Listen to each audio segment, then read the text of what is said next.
Hello everyone, welcome back to my channel. तो आज के वीडियो में हम देखने वाले हैं एनसीईआरटी पॉलिटी क्लास 8, जिसमें आज हम देखेंगे unit 5 economic presence of the government. तो इसमें हमारा है चैप्टर 9 पब्लिक फैसिलिटीज़। तो शुरू करते हैं हमारा chapter. Ammu and Kumar are traveling through Chennai in a bus.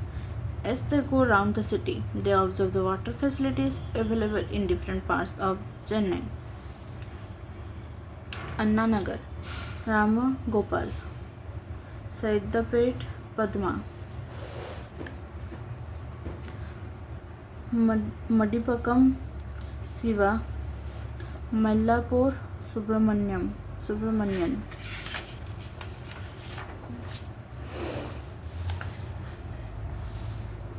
Water and the people of Chennai. Senior government officials like Mr. Ramagopal live in Anna Nagar, Chennai. This area looks lush and green with lawns maintained by a generous spring of water. Bungalows here have tap water for major part of the day. On days when the water supply is inadequate, Mr. Ram Gopal speaks to a senior official whom he knows in the municipal water board, and a water tanker is easily arranged for his house. Like most areas of the city, Subramanian's apartments in Mylapore suffers from water shortage. This area gets municipal water once in 2 days. A private borewell meets some of the residents' water needs. Borewell water is, however, brackish, so the residents use it in their toilets and for washing. For other uses, water is purchased from the tankers. Subramanian spends up to Rs 500 to 600 per month on buying water from the tankers. For drinking water, residents have installed water purification systems in their homes. Siva lives on rent on the first floor of a house in Madivakam and gets water once in 4 days. Shortage of water is one major reason why Siva can't bring his family to Chennai. For drinking, Siva buys bottled water. Padma works as a domestic help inside the pit and lives in the nearby slum. She pays a rent of Rs 6,650 for the hutment, which has neither a bathroom nor a tap connection. For 30 such hutments, there is a common tap at one corner, in which water comes from a borewell for 20 minutes twice daily. A family gets to fill a maximum of 3 buckets within this time. The same water is used for washing and drinking. In summer, the flow becomes a trickle, so that one family gets water only at the cost of another. People have to wait long hours for water tankers.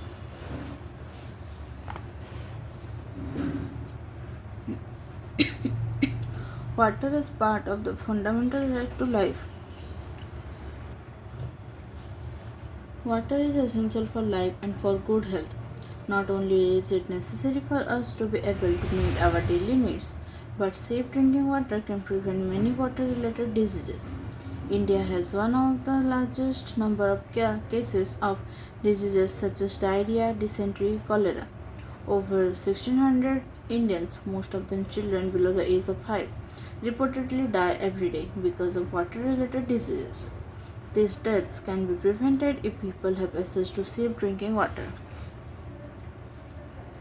The Constitution of India recognizes the right to water as being a part of the right to life under Article 21. This means that it is the right of every person, whether rich or poor, to have sufficient amounts of water to fulfill his or her daily needs at a price that he or she can afford. In other words, there should be universal access to water. There have been several court cases in which both the High Court and the Supreme Court have held that the right to safe drinking water is a fundamental right. More recently, in 2007, the Andhra Pradesh High Court restated this while hearing a case based on a letter written by a villager of Mahabubnagar district on the contamination of drinking water. The villager's complaint was that a textile company was discharging poisonous chemicals into a stream near his village, contaminating groundwater, which was the source for irrigation and drinking water. The judges directed the Mahabubnagar district collector to supply 25 liters of water to each person in the village. Right to water entitles everyone to sufficient, safe, acceptable, physically accessible, and affordable water for personal and domestic use. Public facilities. Like water, there are other essential facilities that need to be provided for everyone. Last year, we read about two other such facilities: healthcare and sanitation. Similarly, there are things like electricity, public transports, schools, and colleges that are also necessary. These are known as public facilities.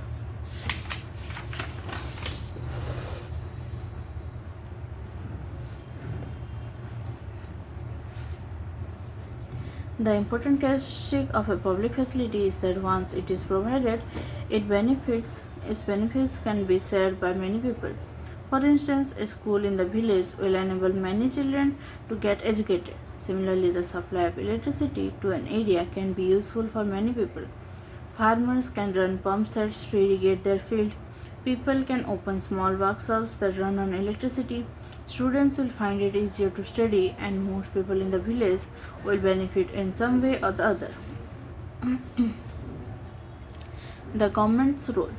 Given that public facilities are so important, someone must carry the responsibility of providing these to the people. This someone is the government. One of the most important functions of the government is to ensure that these public facilities are made available to everyone. Let us try and understand why the government and only the government must bear this responsibility. We have seen that private companies operate for profit in the market. You read about this in the chapter on the story of Hazard in a class 7 book. In most of the public facilities, there is no profit to be had. For example, what profit can accrue to a company for keeping the drains clean or running an anti-malaria campaign? A private company will probably not be interested in undertaking such work. But for other public facilities such as schools and hospitals, private companies may well be interested. We have many of these, particularly in large cities. Similarly, if you are living in a city, you will have seen private companies supplying water through tankers or supplying drinking water in sealed bottles. In such cases, private companies provide public facilities but at a price that only some people can afford. Hence, this facility is not available to all at an affordable rate. If we go by the rule that people will get as much as they can pay for, then many people who cannot afford to pay for such facilities will be deprived of the opportunity to live a decent life.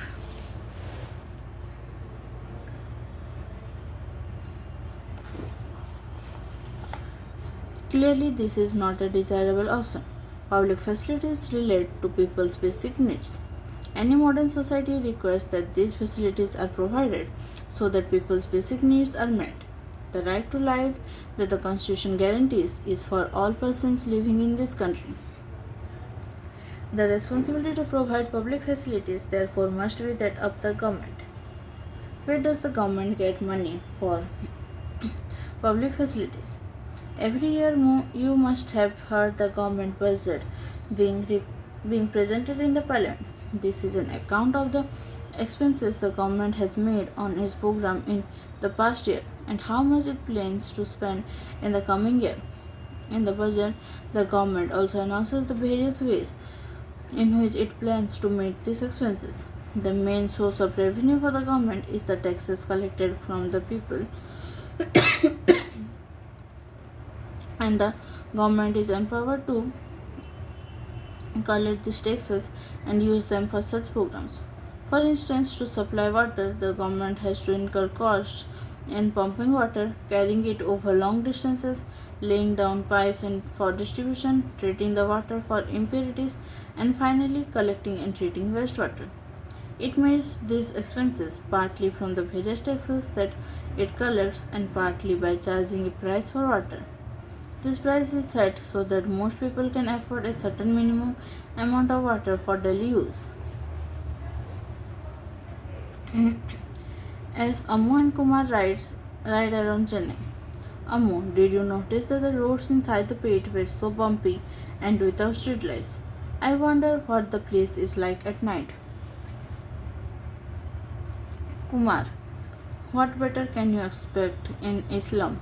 Ammu, why should slums be like that? Shouldn't they have public facilities? Kumar, I think public facilities are for all those who live in proper houses in colonies. They are the people who pay taxes. Ammo, why do you say that? Slum dwellers are also citizens and they have rights too. Kumar, array, the government will go bankrupt this way. Ammo, well, it has to find a way. Can you imagine what it would be like to live in a slum without proper roads, water, electricity? Kumar, Ammo, our constitution recognizes many of the public facilities as being a part of the right to life. The government must see that these rights are protected so that everyone can lead a decent life.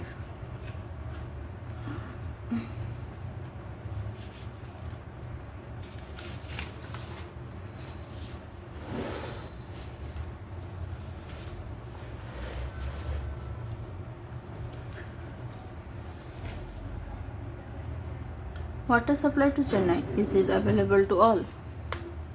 While there is no doubt that the public facilities should be made available to all, in reality we see that there is a great shortage of such facilities.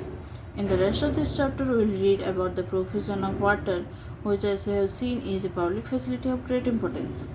Water supply in Chennai, as we saw at the beginning of the chapter, is marked by shortages. Municipal supply meets only about half the needs of the people of the city on an average. There are areas which get water more regularly than others. Those areas that are close to the storage points get more water, whereas colonies further away receive less water.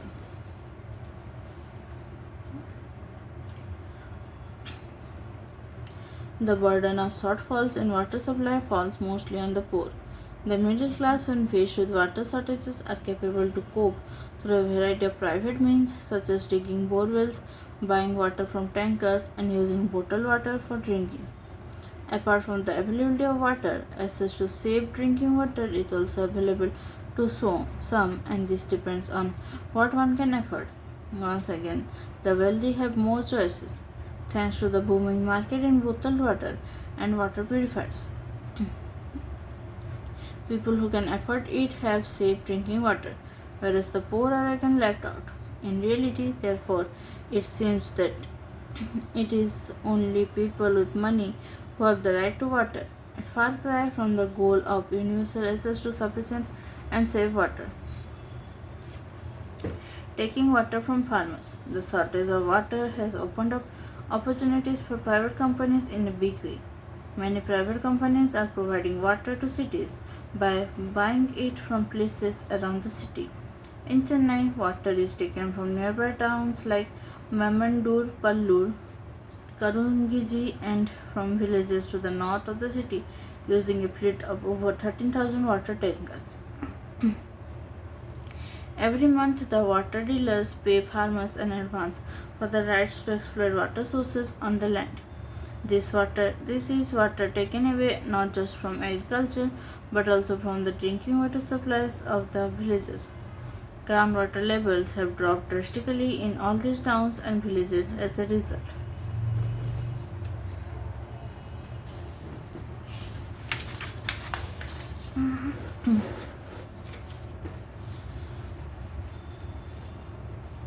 In search of alternatives, the situation in Chennai is not unique. A similar scenario of shortages and acute crisis during the summer months is common to other cities in India. The shortage in municipal water is increasingly being filled by an expansion of private companies who are selling water for profit. Also common are the great inequalities in water use. The supply of water per person in an urban area in India should be about 135 liters per day, about 7 buckets, a standard set by the Urban Water Commission, whereas people in slums have to make do with less than 20 liters a day per person, 1 bucket. People living in luxury hotels may consume as much as 1680 buckets of water per day.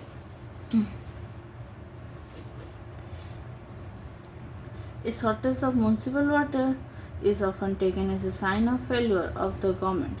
Some people argue that since the government is unable to supply the amount of water that is needed and many of the municipal water departments are running at loss, we should allow private companies to take over the task of water supply. According to them, private companies can perform better.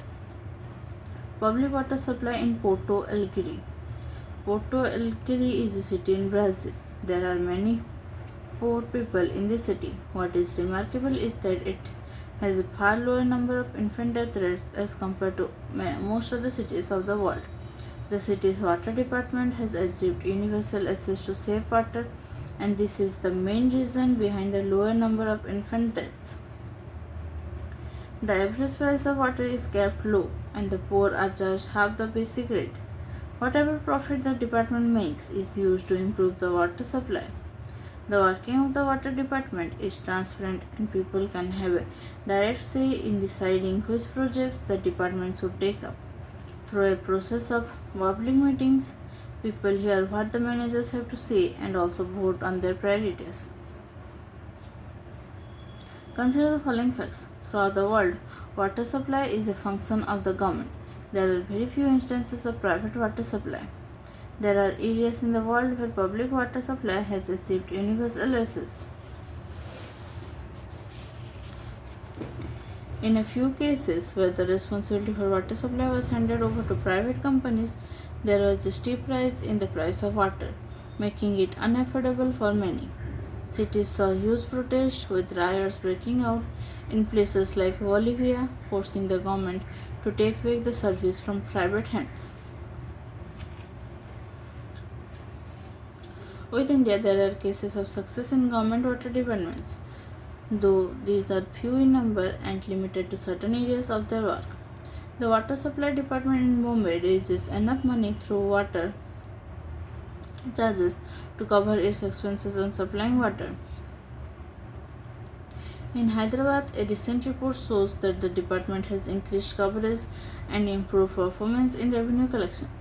In Chennai, the department has taken several initiatives for harvesting rainwater to increase the level of groundwater. It has also used the services of private companies for transporting and distributing water, but the government water supply department decides the rate for water tankers and gives them permission to operate. Hence, they are called on contract.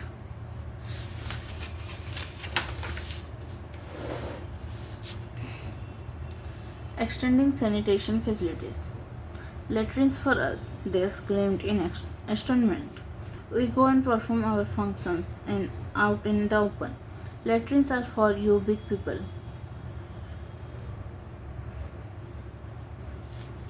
Besides safe drinking water, sanitation is a must in prevention of waterborne diseases. However, the sanitation coverage in India is even lower than that of water. Official figures for 2001 show that 68% of the households in India have access to drinking water and about 36% have access to sanitation, toilet facilities within the premises of residents. Once again, it is the poor, both in the rural and urban areas, who lack access to sanitation.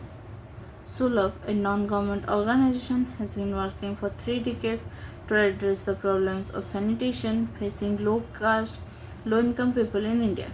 It has constructed more than 7,500 public toilet blocks and 1.2 million private toilets, giving access to sanitation to 10 million people. The majority of the users of Sulabh facilities are from the poor working class.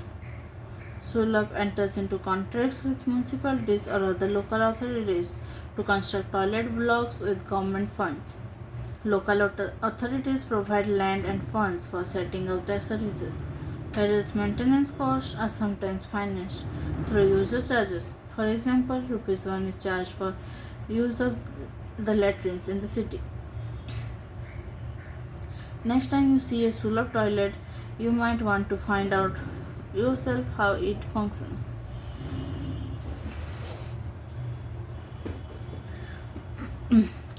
Conclusion. Public facilities relate to our basic needs, and the Indian Constitution recognizes the right to water, health, education, etc. as being part of the right to life. Thus, one of the major roles of the government is to ensure adequate public facilities for everyone. But progress on this front has been far from satisfactory. There is a shortage in supply and there are inequalities in distribution. Compared to the metros and large cities, towns and villages are underprovided. Compared to wealthy localities, the poorer localities are underserviced. Handing over these facilities to private companies may not be the answer. Any solution needs to take account of the important fact that every citizen of the country has a right to these facilities, which should be provided to her or him in an equitable manner.